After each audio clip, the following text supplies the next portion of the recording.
Welcome to our channel guys. तो आपका मेरे चैनल पे एक बार फिर से स्वागत है। तो जैसे कि आपको पता है, मैं आपको ड्रिल triple S B TGT maths की तैयारी करवा रही हूँ एंड डेली बेसिस पे हमारी वीडियोस आती हैं।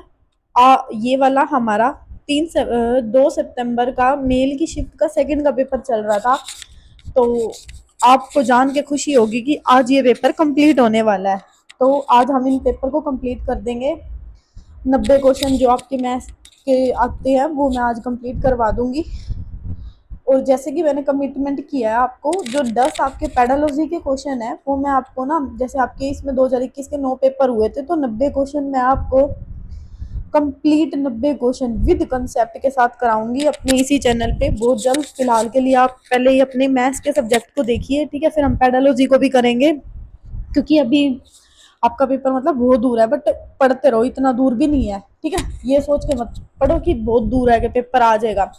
ये सोच के पढ़ो कि जब भी पेपर आएगा ना, वो पेपर क्लियर होना चाहिए हमारा, तभी मोटिवेशनल मिलता है, ठीक है, ऐसे नहीं होता।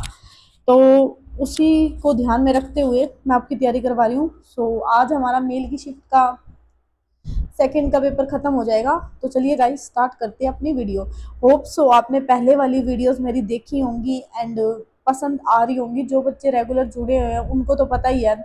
एंड हाँ, एक बात और, जो आपने मेरे को कहा था ना कि 2024 की कट ऑफ क्या जाएगी मैम, क्या कितना सेफ स्कोर रहेगा, तो वही मैंने वीडियो बना दी है। अगर किसी ने नहीं देखी है तो देख लेना, ठीक है। और अगर किसी को लग रहा है कि भाई मैं नहीं हूँ सेफ जोन में, तो भाई आगे अपॉर्चुनिटी है, बहुत सारी अपॉर्चुनिटी आएगी। कभी भी होप मत खोया करो, कहीं ना कहीं लग जाओगे अगर प्रिपेयर कर रहे हो तो, प्रिपरेशन आपकी चल रही है तो। मेरा तो ये मानना है कि एग्ज़ाम को निकालने के लिए आपको जो भी एग्ज़ाम निकालना है ना, उस एग्ज़ाम के पैटर्न को देखो कि आखिरकार है क्या, उसके प्रीवियस ईयर क्वेश्चन देखो, तभी निकलते हैं एग्ज़ाम। ऐसे नहीं निकलते, कुछ भी पढ़ने से एग्ज़ाम नहीं निकलता, कुछ पढ़ने से एग्ज़ाम निकलता है। मेरी तो ये टैगलाइन है। बाकी ऑल द बेस्ट सभी को। तो चलिए स्टार्ट करते हैं अपनी वीडियो। हमें दे दिया, if there is at least one geodesic path between every pair of point in X, then X and D is. देखो, ये आपका ना कुछ नहीं होता जियोडेसिक पाथ, इसने खुद से नाम दे दिया, मैट्रिक स्पेस में है ये आपका एक टॉपिक। तो इतना कोई वो नहीं है। जब भी आपको ना इस टाइप का मिले ना कोई जियोडेसिक पाथ, तो जो इसका आंसर होगा ना, ये भी इसका क्या होगा, रिलीवेंट होगा। ब्रेड प्लस बी में मुझे एक बात बहुत अच्छी लगी कि इसके जो पेपर में ना, जैसे हमारी जो स्टेटमेंट होती है, तो ऑप्शन भी ना हमारे कुछ स्टेटमेंट से मिलते जुलते ही होते हैं। जो मतलब ये थियोटिकली हमारा पेपर होता है, तो ऑप्शन भी हमारे मिलते जुलते होते हैं। तो इसमें और कोई ऑप्शन था ही नहीं, इसलिए मैंने लिखा ही नहीं। तो डायरेक्ट अगर जियोडेसिक पाथ है ना, तो इसी से रिजेंबल होगा जियोडेसिक स्पेस। तो होप सो इतना कुछ वो नहीं है ये, ठीक है, डायरेक्ट लर्न करने वाली चीज है। और आज के क्वेश्चन है भी आपके थियोटिकली वाइज, जल्दी हो जाएंगे, मतलब सारे थ्योरी वाइज है। जहाँ पे बताने का होगा मैं बताऊंगी अच्छे से, और आपने देख भी लिया होगा मैं कैसे पढ़ाती हूँ। Which topology is called the metric topology include by D. ये बोल रहा है कि कौन सी टोपोलॉजी को हम मैट्रिक टोपोलॉजी कहेंगे जिसमें हमारा डी यानी कि डिस्टेंस इंक्लूड होगा। तो ये हमारी ना ओपन स्फीयर में चलती है। दो टाइप की होती है, एक आपकी ओपन स्फीयर मैट्रिक स्पेस और एक आपकी क्लोज स्फीयर में चलती है। यहाँ पे अभी सिर्फ ओपन के बारे में बात की है कि B of D X of E, ये इसको इस टाइप से लिखते हैं, X belong to X epsilon greater than zero. तो बस इस टाइप की मैट्रिक को हम क्या बोलते हैं, टोपोलॉजिकल मैट्रिक टोपोलॉजी। सिंपल है, बस कुछ इतना वो नहीं है। नेक्स्ट हमें दे दिया, वेट वेट वेट, अब सही दिख रहा होगा आपको ना। Let X be the topological space which of the following condition does not hold. इसने कहा है कि जब हमारी एक्स टोपोलॉजिकल स्पेस है तो हमारी कौन सी कंडीशन होल्ड नहीं होती। तो ये क्वेश्चन करवाने से पहले मैं थोड़ा कंसेप्ट बताती हूँ इसमें। मुझे ऐसे लग रहा है कि नोट्स मेरे टेढ़े तो नहीं है, बाकी कमेंट करके बताना एक बार, ठीक है। मैंने अपनी तरफ से बिल्कुल परफेक्ट नोट्स पकड़े हुए हैं, बट मुझे वीडियो में ऐसे लग रहा है कि, ठीक है, बाकी मुझे एक बार बताना आप कमेंट करके। देखो, मैंने आपको अभी क्वेश्चन नहीं करवाया, ये बताऊंगी कौन सा ट्रू एंड कौन सा फॉल्स। उससे पहले ये देखो, दो चीजें आती हैं, एक आता है आपका क्लोज सेट और एक आता है आपका ओपन सेट। जब भी क्लोज सेट में हम इंटरसेक्शन की बात करते हैं ना, तो आर्बिट्ररी क्लोज क्या होता है, क्लोज, ठीक है। और जब यूनियन की बात करते हैं तो फाइनाइट क्लोज क्या होता है, क्लोज। लेकिन हमारा ओपन में क्या होता है कि इंटरसेक्शन तो किसका होता है, फाइनाइट, ओपन का क्या होता है ओपन, एंड यूनियन किसका होता है आर्बिट्रेरी, ओपन का ओपन।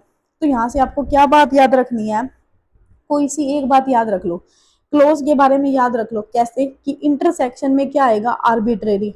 अब इसको लर्न कैसे करोगे, इसकी गुड आर्बिट्रेरी क्लोज क्या होता है क्लोज, ठीक है, क्लोज के केस में क्या होता है इंटरसेक्शन का क्या होता है आर्बिट्रेरी, और यूनियन का फाइनाइट का क्या होता है यूनियन होता है। अब इसको आप कैसे लर्न करोगे अपनी लैंग्वेज में, क्योंकि ना फिर यहाँ पे अपोजिट हो जाएंगे। अब यहाँ पे यूनियन करोगे ना किसका हो जाएगा आर्बिट्रेरी का, और इंटरसेक्शन करोगे ना फाइनाइट का, फाइनाइट ओपन का क्या होता है ओपन, और फाइनाइट यूनियन आर्बिट्रेरी ओपन का क्या होता है ओपन।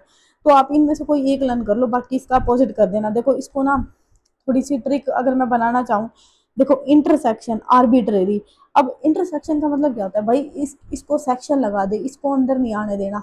आर्बिट्रेरी मतलब कोई बंदा ना, आर्बिट्रेरी को ना यहाँ लर्न करके चल सकते हो यूनिक, कि कोई बंदा यूनिक है ना, मतलब कुछ अलग है। मान लो मेरे ऑफिस में किसी को आना है, तो अगर मैं कोई अननोन बंदा होगा ना, तो मैंने बाहर रिसेप्शनिस्ट बिठा रखी है कि भाई उसको अंदर मत आने देना ऑफिस के, आप संभालना फिर मुझे बताना कि कौन है। तो यहाँ से ऐसे करके याद रख सकते हो कि इंटरसेक्शन मतलब भाई अंदर मत आने देना किसको आर्बिट्रेरी, जो आर्बिट्रेरी यानी कि यूनिक बंदा है, मतलब अलग बंदा है। और यूनियन, यूनियन क्या होता है, देखो यूनियन का मतलब होता है एकता, ठीक है।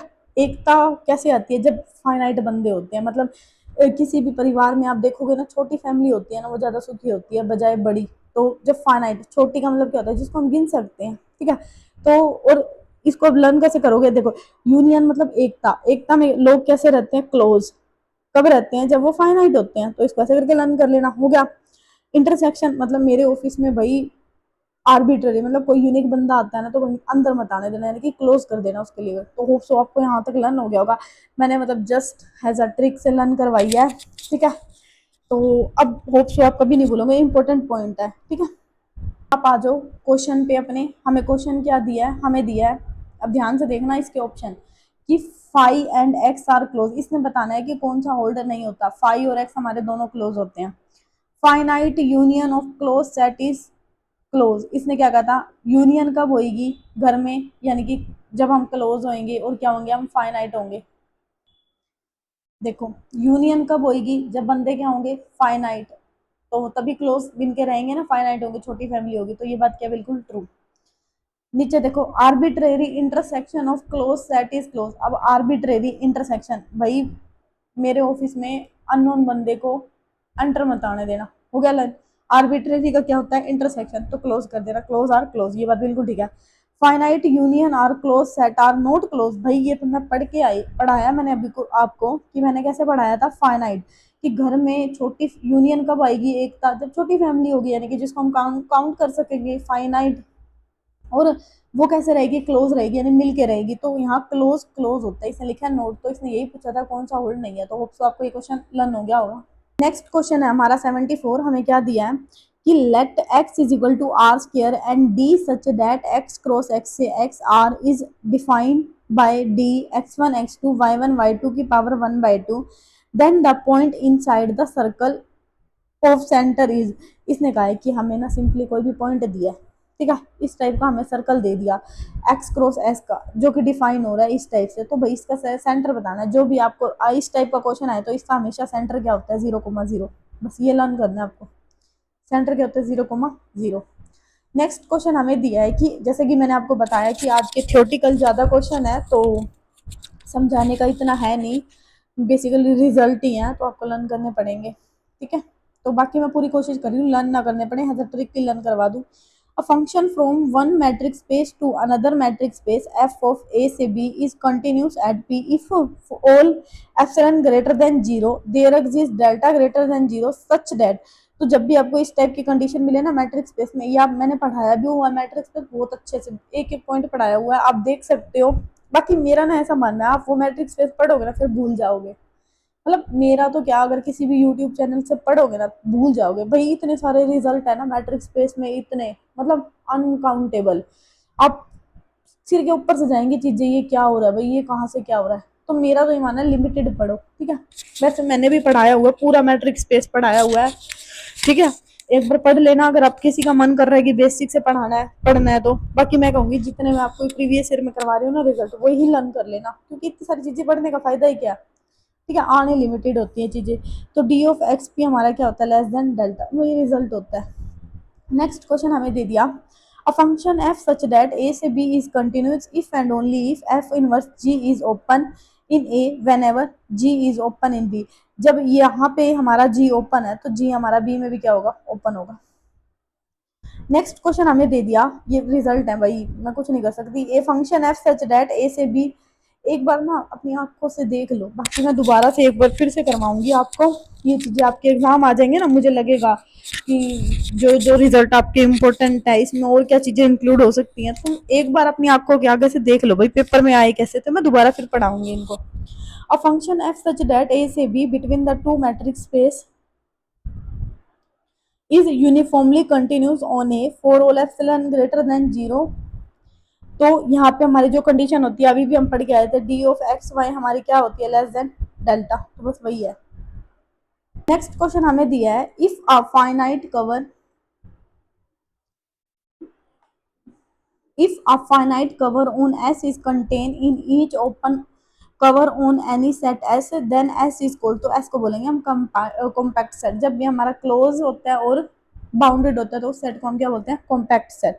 ठीक है, नेक्स्ट हमें दे दिया, एवरी ओपन, आई नो कि आपको ये लर्न नहीं हो रहे होंगे, ठीक है, बस एक बार पढ़ लो, एक बार अपनी आंखों से आगे से गुजार लो, ठीक है, ये नहीं होगा, बाकी मैं दोबारा से लर्न करवाऊंगा इनको, बस एक बार ना थोड़ा सा अपनी आंखों के आगे से गुजारो इनको। Every open cover on a close and bounded subset of a real number contain a finite sub cover of S. Every close and bounded, देखो क्लोज एंड बाउंडेड आ गया, इसको क्या बोलेंगे, कॉम्पैक्ट। इसको क्या, इसका क्या नाम होता है, इसका होता है हियन बोरले थ्योरम। ये हियले बोरले थ्योरम बोलते हैं कि कोई भी जब हमारा क्लोज और बाउंडेड होता है तो उसको कॉम्पैक्ट बोलते हैं। ये थ्योरम मतलब ये किसने हमारी बताई थी, ये बताई थी हीने बोरल थ्योरम ने। नेक्स्ट हमें दे दिया, which of the following condition is correct mapping F such that G से D is called automorphism. Automorphism कब होता है, जब वो हमारा वन वन भी होता है, ऑन टू भी होता है, मतलब जब वो आइसोमॉर्फिक होता है और जो हमारा सेम ग्रुप से सेम ग्रुप में जाता है। तो हम उस, जब ये कंडीशन होल्ड होती है तीन, कि पहली तो क्या होनी चाहिए कि होमोमॉर्फिज्म होना चाहिए, सेकंड क्या होना चाहिए, आइसोमॉर्फिक होना चाहिए। आइसोमॉर्फिक का मतलब क्या होता है, वो वन वन भी होना चाहिए, ऑन टू भी होना चाहिए, ठीक है। और थर्ड कंडीशन इसमें क्या बोलती थी ऑटोमॉर्फिज्म में, कि जो ये जो हमारा जी है ना, सेम से सेम ग्रुप में होना चाहिए। जब ये कंडीशन होल्ड होती है, ऐसे आपको लर्न होना चाहिए, मैंने पढ़ाया हुआ आपको, ठीक है। अगर आपको मतलब इस टाइप से थोड़ा बहुत पढ़ा है ना, नहीं तो मैंने पढ़ाई हुई है ग्रुप थ्योरी, एक बार आप देख लेना। तो जब हमारा एफ क्या होता है, बाइजेक्शन होता है, तो हम उस केस में क्या बोलते हैं, ऑटोमॉर्फिज्म। नेक्स्ट हमें दे दिया, in a group G the mapping F such that G से G defined by F of X is equal to X inverse for every X belong to G is automorphism.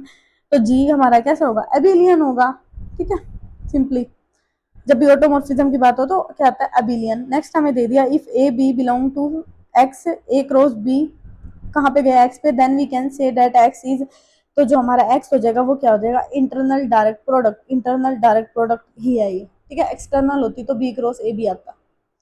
Next हो गया हमारा correct बताना, internal direct H one और H two हमारा किस में जाता है, जी में जाता है। ये रिजल्ट होते हैं, ठीक है। एक्सटर्नल डायरेक्ट प्रोडक्ट हमारी क्या बोलती है, एक्सटर्नल डायरेक्ट प्रोडक्ट के लिए होता है हमारा a b belong to G, G one G two G, G one cross G two और G two cross G one, ये होता है हमारा इसमें, ठीक है। और ई वन ई टू क्या होता है, आइडेंटिटी होते हैं। तो यहाँ पे हम मतलब ये ऑप्शन दिए होते हैं, कौन सा करेक्ट है, ये आपके ऑप्शन बनाए होते हैं, ये सारी चीजें इसमें क्या होती है, ट्रू होती है एक्सटर्नल डायरेक्ट प्रोडक्ट के लिए। थ्योरम दे दी, every finite group G can be embedded, embedded का मतलब होता है आइसोमॉर्फिक ग्रुप, ठीक है, in a symmetric group is, तो ये बोलते हैं कोची थ्योरम। मैं ये थोड़ा पता है जल्दी जल्दी आज क्यों पढ़ा रही हूँ, क्योंकि ना ये थोड़े रिजल्ट है, जैसे कि मैंने आपको कहा है मैं टॉपिक वाइज स्टार्ट करने वाली हूँ, तो एक बार ये मेरे पेपर खत्म होंगे तभी टॉपिक वाइज पे पहुंचेंगे ना, तो मैं वहां पे भी ये आपको इंक्लूड करूंगी इन क्वेश्चंस को, बस एक बार आप देख लो, ठीक है। ये आपको दिखाने के लिए थे कि इस टाइप के क्वेश्चन आए हुए हैं, बाकी मैं बहुत कुछ कर रही हूँ आपके लिए, ठीक है, एक बार पढ़ लो। Which option is not correct when H act on G by the left multiplication, इसमें कौन सा ऑप्शन करेक्ट नहीं होता, there is no fix point, तो ये बात बिल्कुल गलत है। फिक्स पॉइंट होता है उसमें जब हम लेफ्ट और राइट को मल्टीप्लाई करते हैं, जैसे the orbit are the right coset, ये भी होता है, लेफ्ट कोसेट भी होता है। Stability of A is equal to H of A, मतलब ये राइट और लेफ्ट कोसेट के बारे में बात होगी। There is no fixed point in H greater than one, ठीक है, जस्ट देख लो और कुछ नहीं है एक बारी। Let G be a finite group and P be the prime factor of G, then some element of G has the order P, तो इसको बोलते हैं कॉची थ्योरम। नेक्स्ट हमें दे दिया let G be the finite group of order n की power p, n is equal to p की power k m where p is a prime and p does not divide m, a is sub group h of order p की power k, इसको क्या बोलते हैं सेलोपी group. ये मैंने पढ़ाया था आपको, ये थ्योरम है Sylow p group. Let G be a finite group and G has only normal sub group, तो इसको बोलते हैं हम सिंपल ग्रुप। जब किसी के पास नॉर्मल सब ग्रुप होता है तो उसके पास क्या होता है सिंपल ग्रुप। हमारी ये पेपर का लास्ट क्वेश्चन रह गया, ठीक है। पेडालॉजी में आपको इकट्ठी कराऊंगी एक साथ, एक बार ये वाले क्वेश्चन कंप्लीट करवाने दो मेरे को। पेपर काफ़ी दिन से चल रहे हैं भाई, फिनिश ही नहीं हो रहे, मैं खुद वो ही पड़ी हूँ क्योंकि मुझे और भी टॉपिक वाइज पढ़ाने हैं, तो एक बार ना ये आपको दिखाने भी बहुत जरूरी है। अभी 2024 के पेपर भी कराने हैं जो हुए हैं, वो भी आपके वो तो 10 शिफ्ट में हुए हैं, ठीक है।